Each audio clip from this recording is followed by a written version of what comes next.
ঈশ্বর যোহনকে একটা নতুন দৃষ্টিভঙ্গি দিলেন তার সিংহাসনের বিষয়ে, যেটা আগে কখনো কেউ দেখেনি।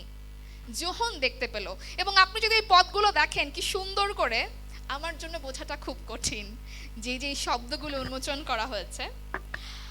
দ্বিতীয় পদ যদি লক্ষ্য করি, প্রকাশিত বাক্যের 4 অধ্যায় 2 পদ, আমি তৎক্ষণাৎ পবিত্রতা আবিষ্ট হইলাম। সে পবিত্রতার বসে সেটা দেখতে শুরু করলো, এবং আমি দেখলাম স্বর্গে রয়েছে কি কি রয়েছে? এক সিংহাসন, আর তার আসীন এক ব্যক্তি। তার উপরে কি ছিল? এক ব্যক্তি বসেছিল। সিংহাসনে উপবেশনকারীর রূপ কেমন ছিল? কেমন ছিল? সূর্যকান্তর আলোটা কেমন হয়?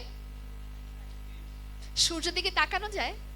অনেক সময় শুনেছি যে সূর্যের দিকে তাকাতে, ইভেন আপনি কিছু কিছু সানগ্লাস ব্যবহার করবেন, সূর্যের দিকে তাকাবেন, তাও দেখবেন তাকানো যায় না, কি তীব্র আলো।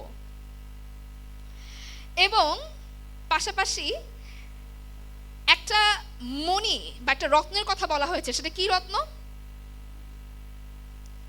সার্দিসের মণিক্যের মতো সিংহাসন ঘিরে রয়েছে আরেকটা জিনিস। কি ছিল? মেঘধনু। মেঘধনু মানে কি? রংধনু, রাইট? রংধনু। সেই রংধনুর শোভা মরকত মণির মতো, স্বর্গীয় উপাসনা। আমি সহজ বাংলা ব্যবহার করেছি, বাট ক্যারি ভার্সনের বাংলাগুলো আরো সুন্দর। তো সেই সিংহাসন জুড়ে ছিল চারিপাশে ঈশ্বরের মহিমা, ঈশ্বরের প্রতাপ, এবং সেটা উজ্জ্বল আলোর মতো করে যোহন সেটাকে বিশ্লেষণ করেছেন। এবং সেই সিংহাসনে বসে আছেন কে? স্বয়ং ঈশ্বর তিনি। এবং তিনি তুলনা করছেন যে সিংহাসনের চারিপাশ জুড়ে এমন আলো ছড়িয়ে যাচ্ছে, তা যেন দেখতে কিরকম? সূর্যকান্ত এবং শারদীয় মণির মতো, যার অর্থ সেই সিংহাসন জুড়ে উজ্জ্বল আলো জ্বলজ্বল করে জ্বলছে। এবং এক রত্ন পাথর, মানে পাথর তো অনেক মূল্যবান, রাইট? আমরা পাথরকে মানে অনেক দামি মনে করি, ঠিক একই রকম একটা রত্ন পাথর যেন উজ্জ্বল করে জ্বলছে। আসলে একটা জিনিস আমাদের মনে রাখতে হবে যে যোহন কিন্তু অনেক সুন্দর সুন্দর ওয়ার্ড ইউজ করছে আমাদেরকে বোঝানোর জন্য, সুন্দর সুন্দর শব্দ ব্যবহার করছে, যে কিভাবে আমরা যদি একটু কল্পনা করতে পারি, কারণ কল্পনা করলে আমাদের জন্য খুব সুবিধা হয় না? একটু কল্পনা করে দেখেন যে সূর্যকান্ত জ্বলছে, তো এমন এমন কিছু শব্দের উন্মোচন সেই যোহন সেখানে করেছে আমাদের বুঝার সুবিধার্থে। এবং সে মাংসিক বসে করেছে, আত্মার বসে। এবং সেই সঙ্গে যদি আপনি লক্ষ্য করেন 3 পদে লেখা আছে, 3 পদের শেষের দিকে সেই সিংহাসন ঘিরে একটা ধনু দেখা যাচ্ছে। কি ধনু? মেঘধনু, রেইনবো। লাস্ট আমরা যদি বাইবেল একটু দেখি, শেষ কবে রংধনু শুরুটা কোথা থেকে বলতে পারেন? এক্স্যাক্টলি নোহর সময়। এবং ঠিক কখন? নোহর জল প্লাবনের পরে ঈশ্বর তিনি প্রতিজ্ঞা করলেন, আমি আর কখনোই এইভাবে ধ্বংস করব না। এই জল প্লাবন দিয়ে আমি এইভাবে কখনো যেভাবে মানুষ ধ্বংস করেছি আর না।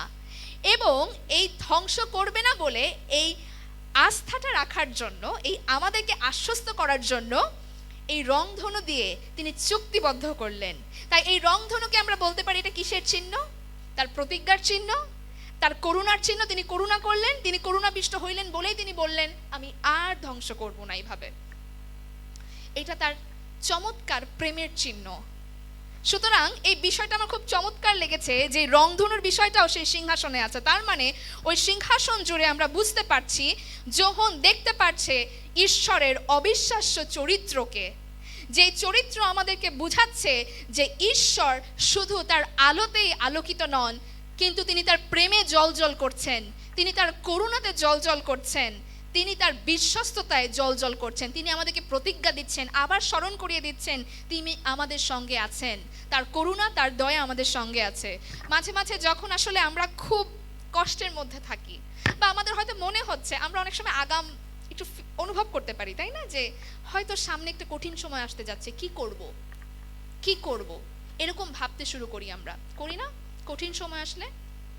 কিন্তু চিন্তা করতে পারছেন, ওই কঠিন সময়ে যদি আপনি এই দর্শনের কথা চিন্তা করেন যে আমি যে পরিস্থিতিতে থাকি না কেন, আমার ঈশ্বর তিনি সিংহাসনে বসে আছেন, এবং তিনি কে?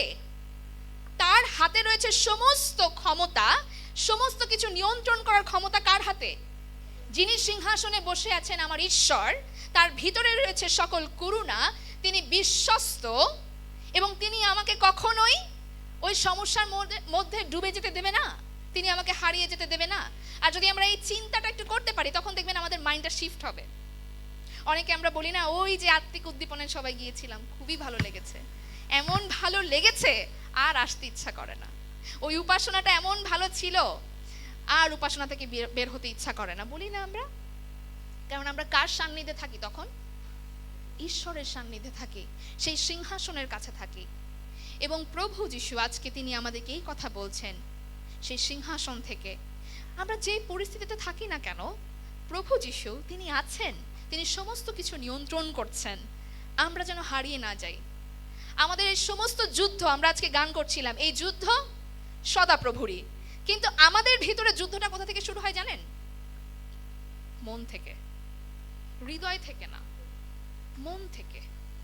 মন অন্তর আলাদা, মন থেকে। কারণ আমি যখন কোনো কিছুকে চিন্তা করি তখনই কিন্তু কষ্ট পাই। চিন্তা করতে করতে হয়তো খুব খুব স্ট্রেস যাচ্ছে, খুব একটা কঠিন সময় যাচ্ছে, ওই কঠিন সময় নিয়ে যখন আমি চিন্তা করতে থাকি তখন সেটা এফেক্ট কিন্তু আমার শরীরের উপরে পড়তে থাকে, আমার মন খারাপ হতে থাকে, হৃদয় খারাপ হতে থাকে, রাইট? ভালো লাগে না। আপনি আপনার চিন্তাকে পরিবর্তন করেন, আপনার খারাপ সময়টা চিন্তাকে পরিবর্তন করেন, দেখবেন আপনার ভালো লাগা শুরু করবে। পৌল একটা কথা বলেছিল প্রেরিত তার 23-এর দিকে, তিনি এই কথা বলেছিলেন, আমি আনন্দিত অনুভব করছি, আমি আনন্দিত অনুভব করছি। এবং এই জায়গায় পৌল তিনি উল্লেখ করেছেন তার আনন্দ লাগছে, এবং পৌল জানে অনেক অনেক শক্ত শক্ত অনেক অনেক শয়তানের আক্রমণ এটা আসবেই, এটাকে থামাতে আপনি পারবেন না। পারবেন? কারণ যতদিন পর্যন্ত এই গ্রহে আপনি থাকবেন ততদিন পর্যন্ত শয়তান আপনাকে অ্যাটাক করতেই থাকবে, আক্রমণ করতে থাকবে। কারণ এটা কার কাজ?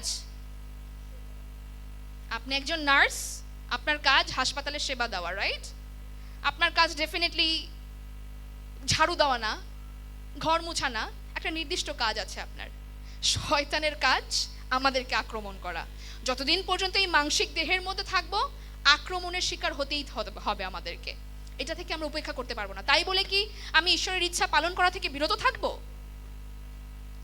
আজকে আমরা শুনছিলাম এক মা বলছিল যে শেষ সময়ে আমার সন্তান এরকম আছে, বাক্যের মধ্যে সন্তান মায়ের বিরুদ্ধে, সন্তান বাবার বিরুদ্ধে, এরকম শেষ সময় থাকবেই, তাই না? যুদ্ধ থাকবে, শেষ সময়গুলো থাকবে, ভবিষ্যৎবাণী করা আছে, কিন্তু এগুলো আমাদেরকে অনেক সময় দুর্বল করে দেয়, তাই না? আমি প্রার্থনা করছি, প্রভু আমার সন্তান যেন তোমার পথে ফিরে আসে, কিন্তু আসছে না। তাই বলে কি আমার প্রার্থনার স্পিড কমে যাবে? স্পিড কমিয়ে দেব? তাই বলে আমার সন্তান ঈশ্বরের পথে আসছে না বলে কি আমি আর প্রার্থনা করব না? আমি পরীক্ষায় পাশ করতে পারলাম না, আমি খুব করে প্রার্থনা করলাম, প্রভু আমি এত পড়লাম আমাকে পাশ করে দাও, কিন্তু তাও একটুখানির জন্য, স্লাইট একটু মার্কের জন্য আমি পাশ করতে পারলাম না। আমি কি প্রভুকে ছেড়ে দেব? তার সিংহাসনে আর যাব না? না, নো ম্যাটার হোয়াট, জীবনে যাই আসুক না কেন প্রভুকে যেন আমরা না ছাড়ি, প্রভুর আত্মার বশ থেকে যেন আমরা চলে না আসি। আমরা জানি বাক্যে লিখিত আছে, আত্মা ইচ্ছুক বটে কিন্তু মাংস দুর্বল।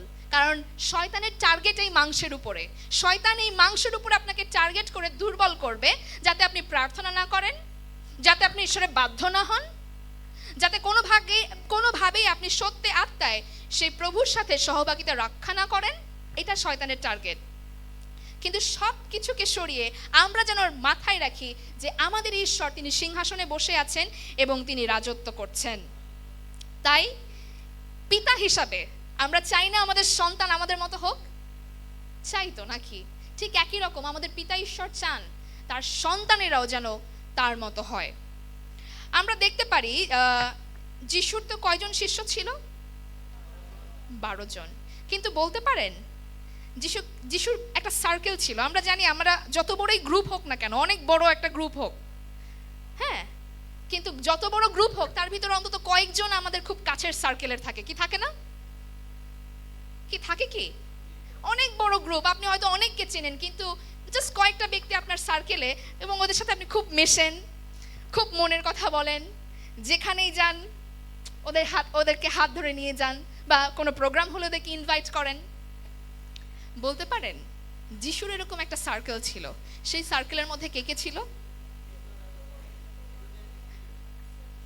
খুব ঘনিষ্ঠ তিনজন ছিল, পিতর, যোহন আর যাকব।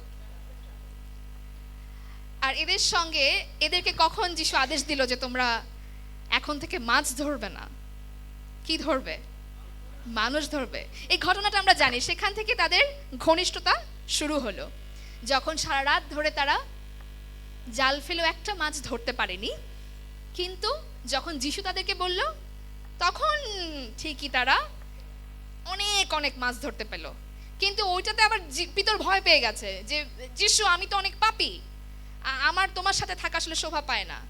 কিন্তু তখনই যিশু বলল, না, এখন থেকে মাছ ধরবে না, কি ধরবে? মানুষ ধরবে। এবং এই তিনজন যিশুর এত ঘনিষ্ঠ ছিল যে যখন যিশু পাহাড়ের উপরে নিজের রূপ পরিবর্তন করতে গেলেন, সেখানেও তাদেরকে নিয়ে গেলেন। আরো বিভিন্ন ঘটনার মধ্যে আমরা দেখতে পারি এই তিনজনকে, যদিও বাইবেলে কোথাও স্পষ্ট করে বলা নেই কেন এই তিনজন যিশুর ঘনিষ্ঠ ছিল, কিন্তু আপনি যদি ইংলিশ বাইবেলে দেখেন, সেখানে বলা আছে যে যিশুর ইনার সার্কেল ছিল, তার সার্কেলের মধ্যে এই তিনজন ছিল অন্তর্ভুক্ত। ইনার সার্কেল, যদিও বাংলা বাইবেল এটাকে সুন্দর করে ট্রান্সলেট করা নেই, তবুও এখানে স্পষ্ট করে আমি বলছি না এই তিনজনকে যিশু অনেক বড় করে দেখতো, কেননা এটা ছিল না। কিন্তু এই তিনজনকে প্রায় অনেক অনেক গল্পের মধ্যে শুধু এই তিনজনকে প্রায় দেখা যেত। যে যিশু হয়তো, আমরা যদি একটা গল্প দেখি, লুকের 8 অধ্যায়, লুক 8 অধ্যায় 49 থেকে 51, যদি কেউ পেয়ে থাকি একটু পড়ি। লুক 8 অধ্যায় 49 থেকে 51 পদ। হ্যাঁ, প্লিজ।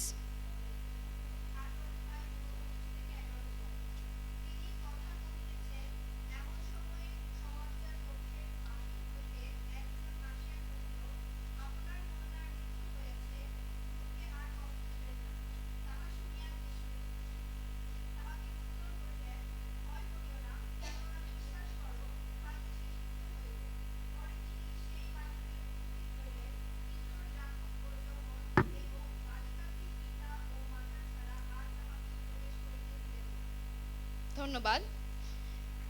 জাইন নামে একজন লোক, যিনি সমাজগৃহের একজন নেতা ছিলেন, তার মেয়ের বয়স প্রায় 12 বছরের মতো, এবং তিনি ছিলেন মৃত্যুশয্যায়, সেই মেয়ে ছিলেন মৃত্যুশয্যায়। এবং এমনই একটা সময় যিশুকে ডাকা হলো, কিন্তু যখন যিশু সেই ঘরের মধ্যে গেলেন, কয়জনকে রাখলেন? সেই বাড়ির লোক এবং যাকব, যোহন, পিতর, এদেরকে ছাড়া যিশু আর কাউকে রাখেনি। এরকম কয়েকটা উপমাতে দেখবেন পিতর, যাকব, যোহন এই তিনজনকে বেশিরভাগ রেখেছিল। এবং সেই যোহনই কিন্তু আমরা আজকে যার দর্শন নিয়ে কথা বলছি, তিনি কে? আজকে আমরা সেই বিষয় দেখব। যোহনকে যখন নিমন্ত্রণ জানানো হলো, কাম আপ হিয়ার, যোহন উপরে উঠে এসো, কেন যোহনকে ঈশ্বর বাছাই করলেন? কেন যোহনকে ঈশ্বর দর্শন দেখালেন? যোহনের ভিতরে কি সেই গুণাবলীগুলো ছিল যে গুণাবলীগুলো যোহনকে উপরে টানতে বাধ্য করলো? আসুন আমরা লক্ষ্য করি। এই নিমন্ত্রণ আমরাও যদি পেতে চাই, তাহলে আমাদের কি করা লাগবে? আমরা দেখতে পারি কোনো মূল্যবান কোনো কিছু দিতে গেলে বা পেতে গেলে কিছু মূল্য দিতে হয়। কি হয়? কি আমরা অনেক মূল্যবান জিনিস পেয়েছি, পরিত্রাণ, এবং এই পরিত্রাণ লাভ করার জন্য অনেক বড় একটা মূল্য দিতে হয়েছে, তাই না? যিশু তার আপন প্রাণ ত্যাগ করলেন এই মূল্য দিতে গিয়ে। এবং আজকে সেই সিংহাসনের সান্নিধ্যে যাওয়ার জন্য কিছু মূল্য আমাদেরকেও দিতে হবে। প্রথমত শারীরিকভাবে এবং আত্মিকভাবে সেই সজ্জা আমাদেরকে পরিধান করতে হবে। এবং সেই সজ্জাগুলো কি আমরা একটু লক্ষ্য করি। গীতসংহিতা তার 24 অধ্যায় 3 থেকে 4 পদ। গীতসংহিতা তার 24 অধ্যায় 3 থেকে 4 পদ আমি পড়ছি। কে সদাপ্রভুর সিয়ন পর্বতে উঠতে পারে? এবং মন্দিরে প্রবেশের উদ্দেশ্যে ছিল প্রভুর উপাসনা করা পর্বতে কে উঠতে পারে? কে তার পবিত্র স্থানের মধ্যে প্রবেশ করতে পারে? যাদের হস্ত পরিষ্কার এবং যাদের হৃদয় শুদ্ধ, যারা মিথ্যা বলার জন্য নিজের প্রাণকে উঁচুতে তোলে না, বা যারা প্রতারণায় শপথ করে না, কেবল তারাই সেই পর্বতে উঠতে পারে। সুতরাং প্রথমত আমরা দেখতে পারি, আমাদের এই হস্ত যখন কোনো পাপ থাকবে না, আমাদের হৃদয় যখন পরিষ্কার থাকবে, এবং আমাদের মুখ যখন মিথ্যা বলার জন্য বা মিথ্যা শপথ, অনেক সময় দেখা যায় অনেকে বাইবেল ছুঁয়ে মিথ্যা শপথ করে, অনেক সময় দেখা যায় অনেকে মিথ্যা কথা বলে অন্যদের মন গলানোর চেষ্টা করে, কিন্তু এতে করে কি তা সে প্রভুকে সন্তুষ্ট করছে? প্রভুকে সন্তুষ্ট করছে না। আর যে ব্যক্তি প্রভুকে সন্তুষ্ট করতে পারে না, সে ঈশ্বরের সিংহাসনের সান্নিধ্যে কি তার রাজ্যে পর্যন্ত প্রবেশ করতে পারবে না। সুতরাং যদি আপনি এই নিমন্ত্রণটি পেতে চান, যদি আপনি ঈশ্বরের সিংহাসনের সান্নিধ্যে যেতে চান, আপনাকে সব সময় প্রস্তুত থাকতে হবে কাকে সন্তুষ্ট করার জন্য? ঈশ্বরকে সন্তুষ্ট করার জন্য। এবং ঈশ্বর যা ভালোবাসে আপনাকেও তাই ভালোবাসতে হবে, এবং ঈশ্বর যা ঘৃণা করে আপনাকেও তাই ঘৃণা করতে হবে। কিন্তু অনেক সময় ঈশ্বর যা ঘৃণা করে আমরা তাই করে ফেলি, এবং সেটা আমাদের জন্য ভয়ঙ্কর রকমের একটা পাপ। এবং যাকবে লিখিত আছে যে জেনে শুনে, যে জানে কোনটা অন্যায় এবং জেনে শুনে যে অন্যায় করে সে কি করে? পাপ করে। যোহন ছিল ঈশ্বরের খুব প্রিয় একজন। আমরা যদি দেখি যোহনের 13 অধ্যায় 23 পদ, যোহনের 13 অধ্যায় 23 পদ কি লেখা আছে দেখি।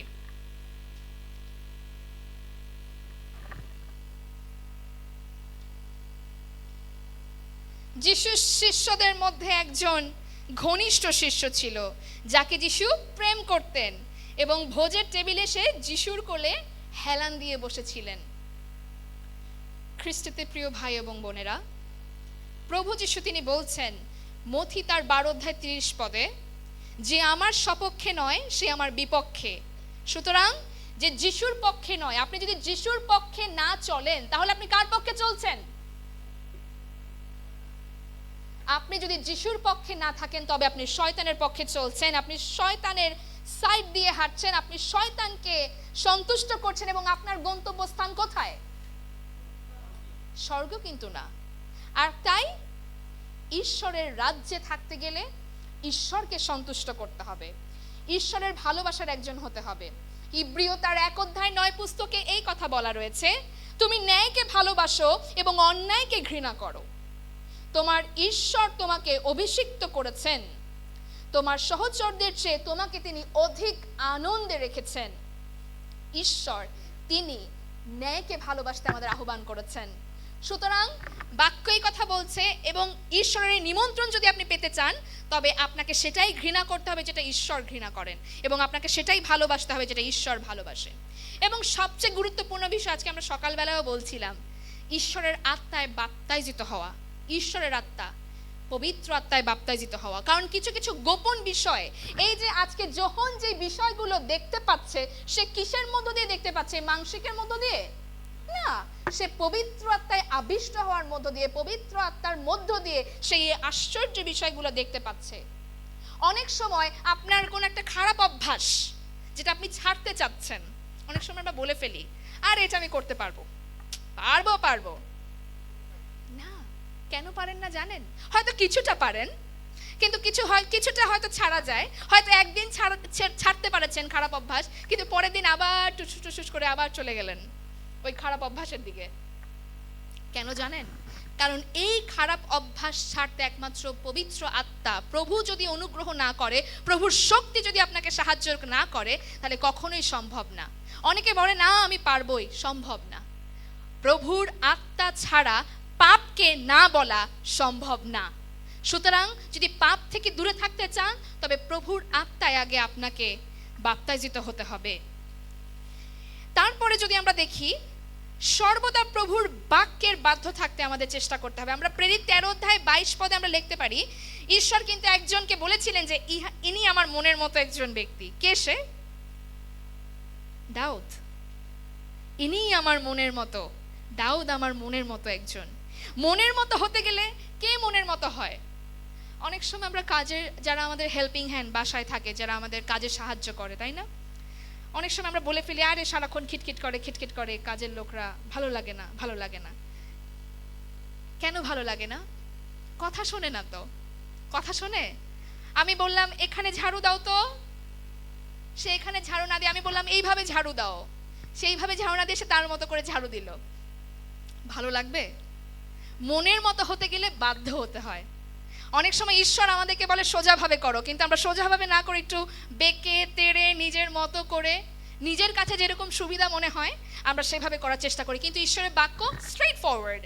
ঈশ্বরের বাক্য বলেছে এটা করো, আমাদের সঙ্গে সঙ্গে করতে হবে। কিন্তু আমরা কি ঈশ্বরেরও মন জোগানোর চেষ্টা করি, আবার এইদিকেও মন জোগানোর চেষ্টা করি? হয় না অনেক সময়? ঈশ্বর বলেছে মিথ্যা বলো না, কিন্তু আমি দেখছি যে এখানে মিথ্যা না বললে তো আমাকে পছন্দ করবে না। কিন্তু না, ঈশ্বরের বাক্যের বাধ্য হতে হবে। ঈশ্বর বলেছে মিথ্যা বলো না, সেখানে আমি কালো মিথ্যা সাদা মিথ্যা ঢুকাতে পারি না। মিথ্যা বলো না মানে মিথ্যা বলো না, ঈশ্বরের বাক্যের বাধ্য থাকতে হবে। তবেই আমি কার মতো হতে পারবো? ঈশ্বরের মনের মতো ব্যক্তি হতে পারবো। পরের যেটা অংশ, বিশ্বাস। বিশ্বাস অনেক গুরুত্বপূর্ণ, বিশেষ করে ঈশ্বরের উপস্থিতির মধ্যে। আমরা দেখতে পারি বিশ্বাস ছাড়া ঈশ্বরকে সন্তুষ্ট করা অসম্ভব। কোথায় লেখা আছে? ইব্রিয় তার 11 অধ্যায় 6 থেকে 8। ইব্রিয় তার 11 অধ্যায় 6 থেকে 8। বিশ্বাস ছাড়া ঈশ্বরকে সন্তুষ্ট করা অসম্ভব। কারণ যে ব্যক্তি ঈশ্বরের কাছে আসে আর এটা বিশ্বাস করা আবশ্যক, প্রয়োজনে যে সেই ঈশ্বরের মধ্যে আছেন কিনা এবং সেই ঈশ্বরকে খোঁজ করছে কিনা। কেননা যে ব্যক্তি ঈশ্বরের ভিতরে থাকে, যে প্রভুতে থাকে, তার জন্য একটা পুরস্কার অপেক্ষা করছেই করছে। আমরা জানি যে বিশ্বাস করেছে সে কখনো কোনো কিছু হারায়নি, বরঞ্চ বেশি বেশি পেয়েছে। হান্নার কথা মনে আছে? হান্নার তো সন্তান প্রসব করার কথাই ছিল না। ছিল কি? না, বন্ধা ছিল। কিন্তু বিশ্বাসপূর্বক বীর করে হলেও সে প্রার্থনা করে যেত, চোখ দিয়ে জল পড়ে যেত আর প্রার্থনা করে যেত। কিন্তু দেখেন, প্রভু তাকে কি একটা সন্তান দিয়ে থেমেছিল? সন্তানের পরে সন্তান, সন্তানের পরে সন্তান। বিশ্বাস যে করে সে কখনো ঠকে না। এবং যে ব্যক্তি তার সম্পূর্ণ দিয়ে ঈশ্বরকে বিশ্বাস করতে পারে, সে ঈশ্বরকে সন্তুষ্ট করে এবং ঈশ্বর তাকে প্রচুর পরিমাণে পুরস্কার দিয়ে থাকেন। আমরা শুনলাম কিভাবে ঈশ্বরের কাছ থেকে নিমন্ত্রণ কারা পেতে পারে। যোহন কি কি কাজগুলো করেছিল যার কারণে এই নিমন্ত্রণ ঈশ্বর যোহনকে দিয়েছিল। আরেকটা বিষয় আমরা দেখতে পারি, ঈশ্বর সর্বদা ভজনাকারী বা আরাধনাকারীদের সঙ্গে সহভাগিতা রক্ষা করতে পছন্দ করেন। আমরা অনেক সময় কাদেরকে পছন্দ করি? যারা আমাদের মনের মতো, রাইট? লাইক মাইন্ডেড, যারা আমাদের মনের মতো, যাদের কথাবার্তা আমাদের মনের মতো হয়, তাদের সাথে আমাদের চলতে ভালো লাগে। কিন্তু যদি কারো কথা মনের মতো না হয়, ঈশ্বর তার মনের মতো লোকদেরকে খুঁজছেন যারা সত্যে এবং আত্মায় ভজনা করবে। এবং সেটা আমরা যদি দেখি গীত সংহিতা 22 অধ্যায় 3 পদ, কেউ একজন দয়া করে পড়বেন। গীত সংহিতা 22 অধ্যায় 3 পদ কি বলা আছে? গীত সংহিতা, আমরা জানি প্রশংসা আরাধনা ঈশ্বরের খাবার। ঈশ্বর সর্বদা আমাদের কাছ থেকে আশা করেন যেন আমরা প্রভুকে প্রশংসা দেই, তার আরাধনা করি, তার ধন্যবাদ করি। ইয়েস প্লিজ, 3 পদ।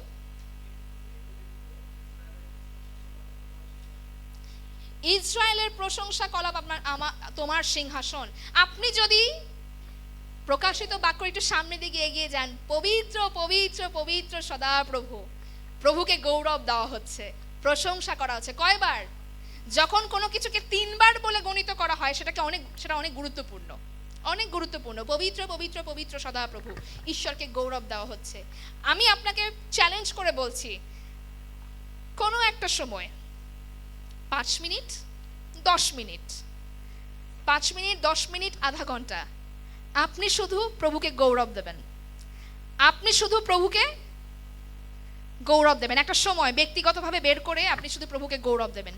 প্রভু তোমার ধন্যবাদ করি, প্রভু তোমাকে গৌরব দেই, তুমি মুক্তিদাতা, তুমি ত্রাণকর্তা, তুমি এলোহিম, তুমি ইয়াহোভে। শুধু আপনি গৌরব দিতেই থাকবেন 10 মিনিট, আধা ঘন্টা।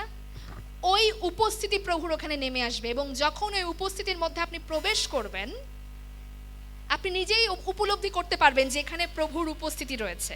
আপনি উপলব্ধি করতে পারবেন এখানে প্রভু, তিনি এখানে আছেন। আপনি শুধু কোনো কিছু চাইবেন না, কোনো কিছু চাইবেন না, শুধু 5 মিনিট 10 মিনিট শুধু প্রভুর প্রশংসা দিয়ে যাবেন, প্রভুর ধন্যবাদ করে যাবেন। ঠিক যেরকম দেখবেন প্রভুর সিংহাসন সেখানে নেমে আসবে এবং তারপরে প্রভু আপনার সঙ্গে কথা বলবেন এবং আপনি সেখানে আপনার কোনো কিছু চাওয়ারও দরকার নেই। আপনার যেটা দরকার প্রভু তিনি আপনাকে তাৎক্ষণিকভাবে দিয়ে দেবেন। সত্যি বলছি, প্রভুর সিংহাসন, প্রভুর সিংহাসন। এবং আজকে যে বিষয়গুলো আমি তুলে ধরেছি, এই প্রতিটা বিষয় প্রভুকে সন্তুষ্ট করুন, প্রভুর বাক্যের বাধ্য হন, বিশ্বাস দিয়ে প্রভুর উপস্থিতিকে নামিয়ে নিয়ে আসুন। প্রভু তিনি আপনার নিকটবর্তী হবেন এবং আপনার যা দরকার ঈশ্বর আপনাকে ঐশ্বরিকভাবে, আমরা আজকে শুনেছি পাস্টার রাফায়েল বলছে হিস্কিয়র মতো তার জীবনের আয়ু যেন বেড়ে গেছে, তার বাঁচার কথা ছিল না। কোন বিষয় তাকে রক্ষা করেছে? ঈশ্বরের সেই ঐশ্বরিক সুরক্ষা। আজকে যদি এই নিমন্ত্রণ আপনি গ্রহণ করেন, প্রভু যিশু তার ঐশ্বরিক সুরক্ষা আপনাকে দান করবেন মহান যিশু নামে। আপনার চারিপাশ জুড়ে থাকবে প্রভুর অবর্ণনীয় সেই আনন্দ। তার উপস্থিতির মধ্যে এমন আনন্দ পাওয়া যায়, অনেক সময় চোখ দিয়ে জল বেরিয়ে যায়, আমরা বুঝি না কেন, কারণ ঈশ্বরের উপস্থিতি এখানে রয়েছে এবং এই আনন্দের ভাষা আসলে বর্ণনা করার মতো নয়। আজকে আমরা যে গানটা করছিলাম, এই যুদ্ধ সদাপ্রভুরই, এই যুদ্ধ তখন আপনার যুদ্ধ হবে না, সদাপ্রভুর যুদ্ধ হবে মহান যিশু নামে। যখনই আপনি প্রভুর উপস্থিতির ভিতরে ঢুকে যাবেন, আপনার জীবনের সকল জানা যুদ্ধ, অনেক যুদ্ধ আমরা জানি না। অনেক সময় রাতে যখন আমরা ঘুমাই, আপনি কি জানেন শয়তান স্বপ্নের মধ্য দিয়ে আপনাকে আক্রমণ করতে আসে?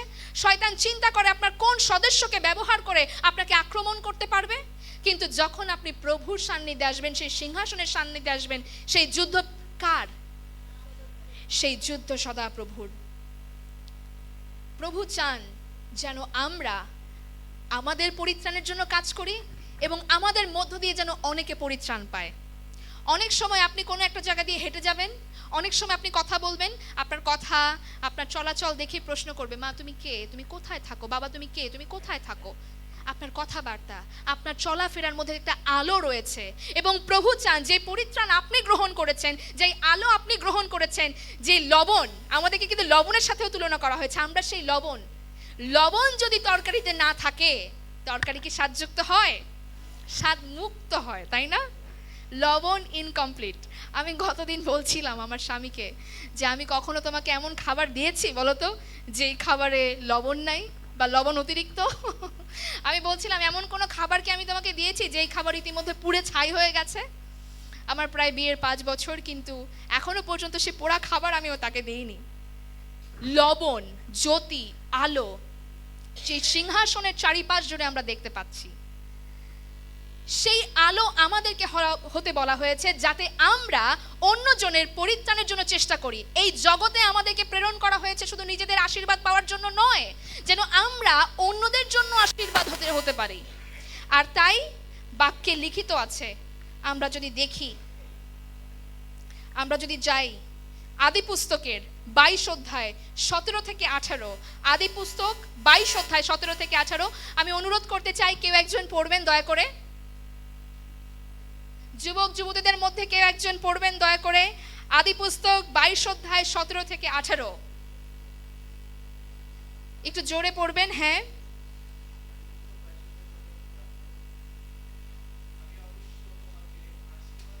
আমি অবশ্যই তোমাকে আশীর্বাদ করিব।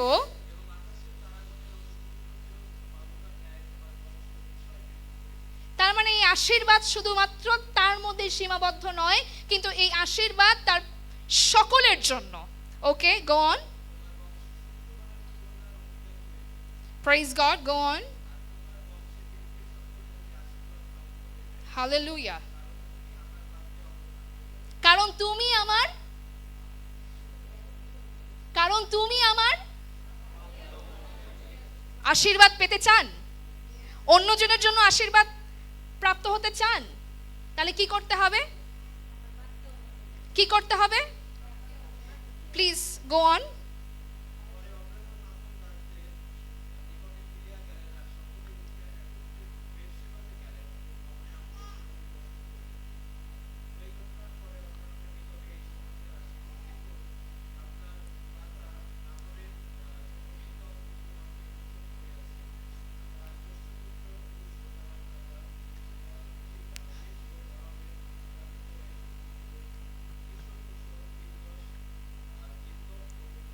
ওকে, থ্যাংক ইউ। সো তোমার উত্তর পুরুষরাও ততটাই আশীর্বাদ প্রাপ্ত হবে এবং তোমার বংশ তাদের সমস্ত শত্রুদেরকে পরাস্ত করবে। এই যুদ্ধ সদাপ্রভুর, এই আশীর্বাদ আপনার জন্য অনেক আগে থেকেই বরাদ্দ করা হয়েছে এবং এই আশীর্বাদ যেন কোনোভাবেই আমরা এই আশীর্বাদ থেকে বঞ্চিত না হই, সেই চেষ্টাটা আমাদের করতে হবে এবং তার বাক্যের বাধ্য থাকতে হবে। পৃথিবীর প্রত্যেক জাতি তোমার উত্তর পুরুষদের মাধ্যমে আশীর্বাদ পাবে, তুমি শুধু আমার আজ্ঞা পালন করো, তুমি শুধু আমার আজ্ঞা পালন করো। খ্রিস্টীতে প্রিয় ভাই এবং বোনেরা, এটি একটি খুব সুন্দর ইনভাইটেশন। আমরা যদি আজকে শুনি আমাদেরকে ইনভাইট করা হচ্ছে প্রাইম মিনিস্টারের কাছে যাওয়ার জন্য, আমাদের প্রত্যেককে এক একটা করে কার্ড দেওয়া হচ্ছে, কি খুশি হবেন? আপনি যদি এই ইনভাইটেশন কার্ডটা পেয়ে থাকেন, নিশ্চয়ই আপনি বিশেষ কেউ। Am I right? আপনি নিশ্চয়ই বিশেষ কেউ। তাই ঈশ্বরের দৃষ্টিতেও এই বিশেষ কেউ হওয়ার জন্য আমাদের কি করতে হবে সেইটা করুন, তবে এই আশীর্বাদের অংশ আপনি হতে পারবেন মহান যিশু নামে। আর তাই আমি বারবার বলতে চাই একটাই কথা, বিশেষ কেউ হওয়ার জন্য আমাদেরকে একটা মূল্য দিতে হয়, তাই কি নয়? আজকে যদি একটা বড় পজিশনে, বড় কোম্পানিতে আপনি কাজ করতে চান, আপনার সেই বড় সার্টিফিকেট হওয়া খুবই প্রয়োজন, আপনার সেই সুশিক্ষায় শিক্ষিত হওয়াটা খুবই প্রয়োজন, না হলে সেই জায়গায় আপনি যেতে পারবেন না। কিন্তু ঈশ্বর আমাদের জন্য খুব সহজ করে দিয়েছেন। ঈশ্বর বলেছে, তুমি আমাকে সন্তুষ্ট করো, তুমি আমার বাক্যের বাধ্য থাকো, তুমি বিশ্বাসে অটুট থাকো, তুমি সত্যে এবং আত্মায় আমার ভজনা কারণ। কারণ ঈশ্বরকে আপনি মাংস দিয়ে খুঁজে পাবেন না, আত্মার বশে খুঁজতে পারবেন। আমি শুরুতেই বলেছিলাম আমাদের দৃষ্টিভঙ্গি বদলে যায়। অনেক সময় আমরা ভাবি যে পাপ করেও মনে হয় ঈশ্বরের কাছে যাওয়া যায় না, ভুল। নিতান্তই অনুগ্রহের যুগ বলে ঈশ্বর পাপকে ঘৃণা করেন। প্রিয় ভাতৃগণ, তিনি পাপীকে ঘৃণা করেন না, পাপকে ঘৃণা করেন। আর তাই তিনি বারবার আমাদেরকে এই নিমন্ত্রণটা জানাচ্ছে, তোমরা আমার কাছে ফিরে আসো, তোমরা আমার কাছে ফিরে আসো, তোমরা নিজেরাও পরিত্রাণ প্রাপ্ত হও এবং অন্যরাও যেন পরিত্রাণ পায়। অনেক সময় আমরা আমাদের খারাপ কাজ, একটা হয়তো আমরা খারাপ কাজ করছি না, একটুখানি ভুল পথে যদি আমরা চলে যাই, অন্যজনও কিন্তু সেই ভুল পথে পরিচালিত হতে পারে। হয়তো একজন বলতে পারে, ও তো মিথ্যা কথা বলেছে, ও তো ঈশ্বরের পক্ষে কাজ করে, ও তো মিথ্যা কথা বলেছে। তাহলে আপনি কোন দিকে নিয়ে যাচ্ছেন?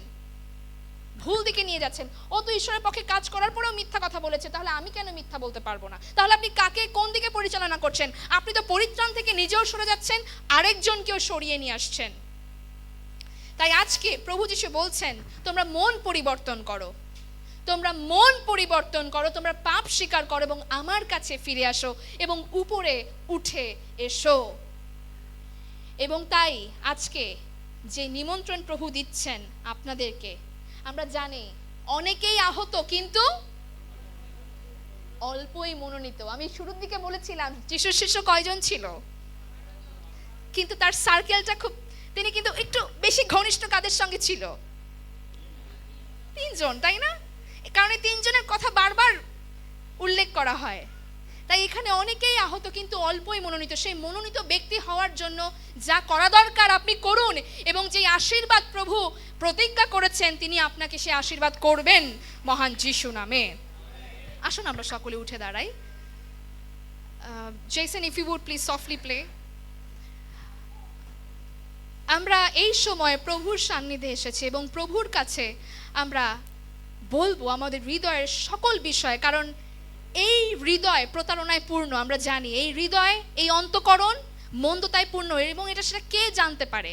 ঈশ্বর ছাড়া আর কেউ জানে না। সুতরাং আমাদের সকল বিষয়, আমাদের সকল অপরাধ আমরা প্রভুর কাছে এই সময় স্বীকার করব। আসুন আমরা 1 মিনিট সময় নেই এবং আমাদের সকল অপরাধ আমরা প্রভুর কাছে স্বীকার করি, আমরা তার কাছে ক্ষমা যাচনা করি, যাতে প্রভু যিশু তিনি আমাদেরকে ক্ষমা করেন এবং তার সান্নিধ্যে, তার সিংহাসনের সান্নিধ্যে আসার জন্য তিনি যেন সেই নিমন্ত্রণ আমাদেরকে দেন, আমরা যেন যোগ্য হতে পারি, আমরা যেন তার সিংহাসনের সান্নিধ্যে আসার যোগ্য হতে পারি, সেই আশীর্বাদ লাভ করতে পারি। মহান যিশু যেন তিনি আমাদেরকে তার রক্ত দিয়ে আজকে শুচি করেন, ক্ষমা করেন আমাদের পাপ এবং ঈশ্বর, সেই পরম ঈশ্বরের সান্নিধ্যে যাওয়ার জন্য যে মূল্য আমাদের দিতে হবে, আমরা যেন সেই মূল্য দিতে পারি। প্রভু আজকে তিনি আহ্বান করছেন আপনাকে, প্রভু আজকে আপনাকে তিনি বলছেন যে তিনি আপনাকে সেই মনোনীতর মধ্য দিয়ে একজনকে রেখেছেন, আপনি সেই মনোনীত ব্যক্তি। প্রভু চান, তিনি আপনাকে চান। প্রভু চান আপনি ফিরে আসুন প্রভুর কাছে। প্রেমময় পিতা, আমি তোমাকে ধন্যবাদ করি পিতা, আমি তোমার গৌরব করি পিতা। রাজাদের রাজা, প্রভুদের প্রভু, তুমি মহান। আমরা তোমার কাছে কৃতজ্ঞ। তোমার দয়া, তোমার প্রেম, তোমার অসীম প্রেম, তোমার নিঃস্বার্থ ভালোবাসা আমাদেরকে জড়িয়ে রেখেছে সর্বক্ষণ পিতা। আমাদের কোনো যোগ্যতা নেই পিতা তোমার কাছে আসার, তোমার অনুগ্রহ, তোমার দয়াই আমাদেরকে জড়িয়ে রেখেছে পিতা। পিতা ঈশ্বর, এই সময় আমরা প্রত্যেককে আমরা তোমার কাছে অবনত হই। যে সকল তোমার সন্তানেরা তোমার কাছে পিতা ঈশ্বর পাপ স্বীকার করেছে, তুমি তাদেরকে ক্ষমা করো মহান যিশু নামে পিতা। তাদের নাম তুমি জীবন পুস্তকে রাখো পিতা। তাদেরকে তুমি তোমার আত্মা দ্বারা পরিচালনা করো, তোমার আত্মা সেচন করো পিতা, যেন তোমার আত্মার বশে তারা চলতে পারে, কিন্তু মানসিক বশে নয়। প্রভু গো, আমাদের মূল লক্ষ্য স্বর্গে যাওয়া, এবং কেবল শুধু আমরা নই, আমাদের সঙ্গে যেন আমাদের সকল পরিবার, প্রিয়জন, প্রতিবেশী সকলকে নিয়ে যেন আমরা স্বর্গে যেতে পারি, সেই অনুগ্রহ আমাদেরকে দাও। আমাদেরকে তোমার আত্মার বশে চলতে সাহায্য করো, তোমার আত্মায় পরিচালিত করতে সাহায্য করো মহান যিশু নামে।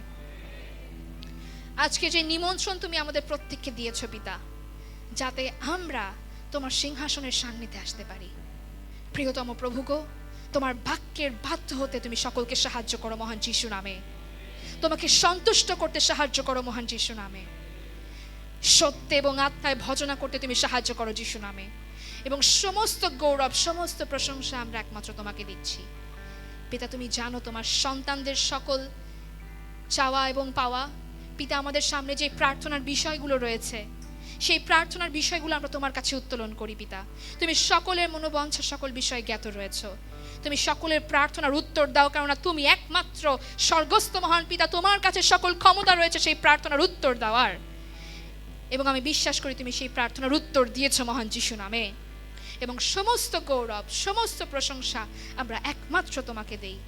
এই প্রার্থনা করি তোমার প্রিয় পুত্র যিশু খ্রিস্টের নামে, আমেন। দয়া করে সকলে বসবেন।